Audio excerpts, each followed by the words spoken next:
ಎಲ್ಲರಿಗೂ ನಮಸ್ಕಾರ.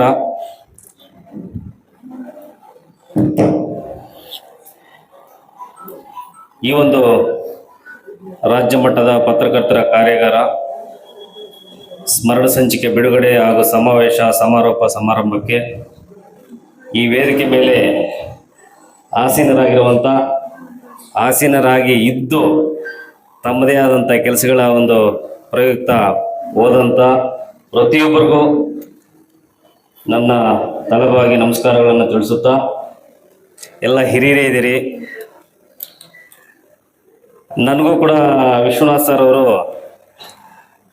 ಕಾರ್ಯಕ್ರಮಕ್ಕೆ ಬರಬೇಕು, ಭಾಗಿಯಾಗಬೇಕು ಅಂತ ಹೇಳಿದಾಗ ನಾನು ತಡ ಮಾಡದೆ ಒಪ್ಕೊಂಡೆ. ಆದರೆ ಎಲ್ಲರಲ್ಲೂ ನಾನು ಕ್ಷಮೆ ಕೇಳ್ತೀನಿ, ಸ್ವಲ್ಪ ತಡವಾಗಿ ಬಂದಿದ್ದೀನಿ. ಸೊ ನನಗೆ ತುಂಬ ಖುಷಿ ಆಯಿತು. ಏನಂತಂದರೆ ಈ ಒಂದು ಕಾರ್ಯಕ್ರಮದಲ್ಲಿ ನಮಗೂ ಕೂಡ ಒಂದು ಸ್ಥಾನಮಾನವನ್ನು ಕೊಟ್ಟು ವೇದಿಕೆಯನ್ನು ಒದಗಿಸ್ಕೊಟ್ಟಿದ್ದಾರೆ. ಹಾಗಾಗಿ ಈ ಒಂದು ಪ್ರಾಯೋಜಕರಿಗೆ ನಾನು ಹೃದಯಪೂರ್ವಕ ಧನ್ಯವಾದಗಳನ್ನು ತಿಳಿಸೋದಕ್ಕೆ ಇಷ್ಟಪಡ್ತೀನಿ. ಅದೇ ರೀತಿಯಾಗಿ ನಾನು ಕೇಳ್ಪಟ್ಟೆ, ಇಲ್ಲಿ ಸುಮಾರು ವಿದ್ಯಾರ್ಥಿಗಳು ಕೂಡ ಇಲ್ಲಿ ಸೇರಿದ್ದಾರೆ.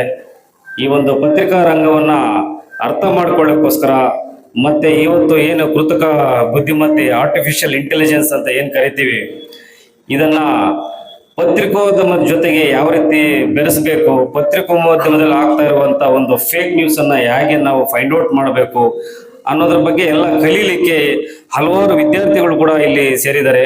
ಅದ್ರ ಜೊತೆಗೆ ಈಗ ಪ್ರಸ್ತುತ ಯಾರೆಲ್ಲ ವರದಿಗಾರರು, ಸಂಪಾದಕರು ಎಲ್ಲರೂ ಕೂಡ ಇದನ್ನ ಕಲೀಲಿಕ್ಕೆ ತುಂಬ ಉತ್ಸುಕರಾಗಿ ಎಲ್ಲರೂ ಕೂಡ ಸೇರಿದ್ದೀರಿ. ನಿಜವಾಗ್ಲೂ ಖುಷಿ ಆಗುತ್ತೆ.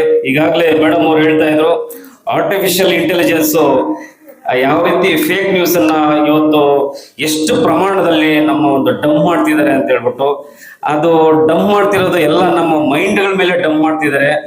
ಆ ಒಂದು ಬ್ರಿಂಜ್ ವಾಚಿಂಗ್ ಅಂತ ನಾವು ಕರಿತೀವಿ. ಏನಂತಂದ್ರೆ, ಒಬ್ಬ ವ್ಯಕ್ತಿಯನ್ನ ಪದೇ ಪದೇ ಪದೇ ಪದೇ ಪದೇ ಪದೇ ವಾಚ್ ಮಾಡಲಿಕ್ಕೆ ಉಪಯೋಗಿಸುವಂತ ಒಂದು ಟೆಕ್ನಾಲಜಿ.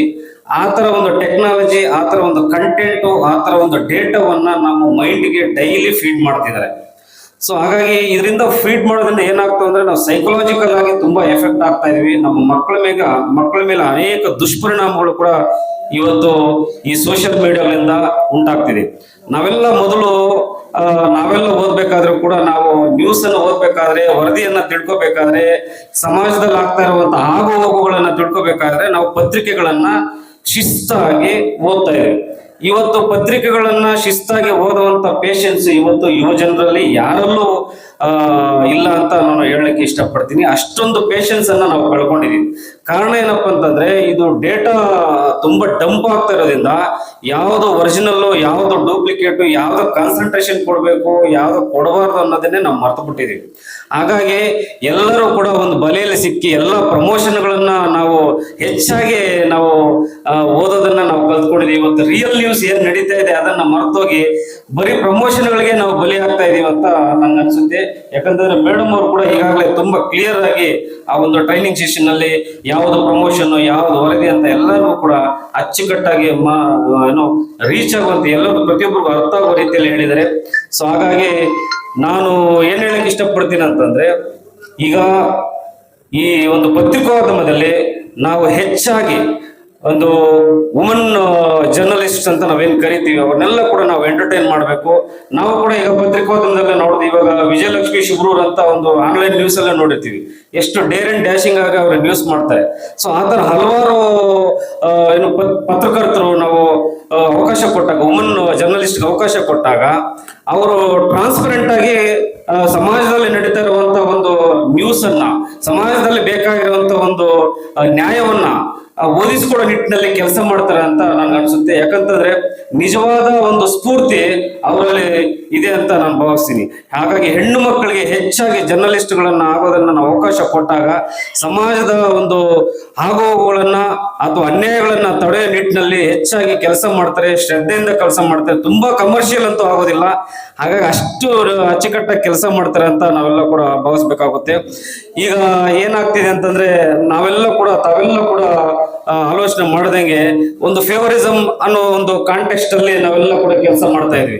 ಈ ಪತ್ರಿಕೆಗಳೆಲ್ಲ ಕೂಡ ಒಂದು ಫೇವರಿಸಂ, ಅವ್ರ ಫೇವರಿಸಂ ಆಗಿ ನ್ಯೂಸ್ ಮಾಡುವಂಥದ್ದು, ಇವ್ರ ಫೇವರಿಸಂ ಆಗಿ ನ್ಯೂಸ್ ಮಾಡುವಂಥದ್ದು. ಅಂದ್ರೆ ನಾನ್ ಫೇವರಿಸಂ ಅವ್ರಿಗೆ ಯಾರು ಕೆಲಸನೇ ಮಾಡ್ತಾ ಇಲ್ಲ.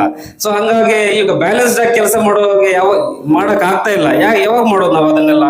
ಸೊ ಹಾಗಾಗಿ ಈಗೇನು ಕಮರ್ಷಿಯಲ್ಸ್ ಸರ್ ಒಬ್ರು ಹೇಳ್ತಾ ಇದ್ರು, ಏನಾದ್ರೆ ಜಾಸ್ತಿ ಜೋರಾಗಿ ನ್ಯೂಸ್ ಸ್ವಲ್ಪ ಅಪೋಸಿಟ್ ರೀತಿಯಲ್ಲಿ ಏನಾದ್ರು ನ್ಯೂಸ್ ಬರೆದಾಗ, ಪತ್ರಿಕೆಯಲ್ಲಿ ಬಿಡುಗಡೆ ಮಾಡಿದಾಗ ಅಥವಾ ನ್ಯೂಸ್ ಬಿಂಬಿಸಿದಾಗ ಆ ಕಮರ್ಷಿಯಲ್ಸ್ ಸಿಗೋದಿಲ್ಲ, ಸ್ವಲ್ಪ ತೊಂದರೆಗಳಾಗ್ತವೆ. ಹಾಗಾಗಿ ಸ್ವಲ್ಪ ಬ್ಯಾಲೆನ್ಸ್ಡ್ ಆಗಿ ಹೋಗುವಂತ ಒಂದು ಮೈಂಡ್ ಸೆಟ್ ಅನ್ನ ಜರ್ನಲಿಸ್ಟ್ಗಳು ಬೆಳೆಸ್ಕೊಂಡಿರ್ತಾರೆ ಅನ್ನೋದು. ಸೊ ಈಗ ನಾವು ಏನು ನಿಸ್ವಾರ್ಥದಿಂದ ಟ್ರಾನ್ಸ್ಪರೆಂಟ್ ಆಗಿ ಕೊಡೋ ನ್ಯೂಸ್ ಅನ್ನ ಪ್ರಾಪರ್ ಆಗಿ ನಾವು ಕೊಟ್ಟಾಗ ಆ ಒಂದು ಕಮರ್ಷಿಯಲ್ಸ್ ಕೂಡ ತನಗ್ ತಾನಾಗೆ ಬರ್ತವೆ ಅನ್ನೋದನ್ನು ಕೂಡ ನಾವು ಮರಿಬಾರ್ದು. ಸೊ ಹಾಗಾಗಿ ಈ ಒಂದು ಟ್ರಾನ್ಸ್ಪರೆಂಟ್ ಅನ್ನ ಮೇಂಟೈನ್ ಮಾಡಬೇಕು. ಈ ಫೇವರಿಸಮ್ ಅನ್ನ ನಾವು ಬಿಡಬೇಕಾಗುತ್ತೆ. ಈಕ್ವಾಲಿಟಿಯಾಗಿ ಈಕ್ವಿಟಿಯಾಗಿ ಕೂಡ ನಾವು ಕೆಲಸ ಮಾಡಬೇಕಾಗುತ್ತೆ. ಆಮೇಲೆ ಈ ಫೇವರಿಸಮ್ ಅನ್ನೋ ಅಂಬ್ರೆಲಾ ಅಂಡ್ರಲ್ಲಿ ಈ ಒಂದು ಫೇವರಿಸಮ್ ಯಾವ ರೀತಿ ವರ್ಕ್ ಆಗುತ್ತೆ ಅಂದ್ರೆ, ಒಂದು ರಿಲಿಜನ್ಗೆ ಕೆಲಸ ಮಾಡುವಂಥದ್ದು, ಒಂದು ಕಾಸ್ಟ್ಗೆ ಕೆಲಸ ಮಾಡುವಂಥದ್ದು, ಒಂದು ಕಲರ್ಗೆ ಕೆಲಸ ಮಾಡುವಂಥದ್ದು, ಕ್ರೀಡ್ಗೆ ಕೆಲಸ. ಸೊ ಆ ತರ ಆಗೋಗ್ತಾ ಇದೆ. ಇವಾಗ ಏನ್ ಪತ್ರಿಕೆಗಳನ್ನ ನಾವು ನೋಡಿದಾಗ ನಿಜವಾಗ್ಲೂ ಹಲವಾರು ಪತ್ರಿಕೆಗಳನ್ನ ಅದರ ಹೆಸರಿಟ್ಟು ನಾವು ಹೇಳ್ಬೇಕಾಗಿಲ್ಲ, ಒಂದೇ ಒಂದು ವಿಷಯದ ಮೇಲೆನೆ ಕೆಲಸ ಮಾಡುದು. ಇನ್ನೊಂದು ಪತ್ರಿಕೆ ತಗೊಂಡು ಅದೊಂದು ಆಂಗಲ್ ಅಲ್ಲೇ ಕೆಲಸ ಮಾಡುತ್ತೆ. ಅದು ಆ ಒಂದು ಬೌಂಡ್ರಿಯನ್ನ ದಾಟೋದಿಲ್ಲ. ಬಟ್ ಅದು ಪತ್ರಿಕೆಯನ್ನ ಸ್ಥಾಪನೆ ಮಾಡ್ಬೇಕಾದ್ರೆ ಆ ಬೌಂಡ್ರಿಯನ್ನು ಇಟ್ಕೊಂಡು ಅವರು ಸ್ಥಾಪನೆ ಮಾಡಿರಲ್ಲ. ಎಲ್ಲ ಸಮುದಾಯಕ್ಕೂ ಪ್ರತಿಯೊಂದು ವರ್ಗಕ್ಕೂ ರೀಚ್ ಆಗುವಂತ ಎಲ್ಲ ವಿಷಯಗಳನ್ನು ಬಿಂಬಿಸುವಂತ ರೀತಿಯಲ್ಲಿ ಕೆಲಸ ಮಾಡೋಣ ಅಂತಾನೆ ಅಜೆಂಡಾ ಇಟ್ಕೊಂಡಿರ್ತಾರೆ. ಬಟ್ ಬರ್ತಾ ಕೆಲವು ಒತ್ತಡಗಳಿಂದ ಕೆಲವೊಂದು ವಿಷಯಗಳ ಮೇಲೆನೆ ಅದು ಫೋಕಸ್ ಮಾಡಿ ನ್ಯೂಸ್ ಮಾಡುವಂತ ಒಂದು ಸಂದರ್ಭಗಳು ಏರ್ಪಡಿದಾವೆ.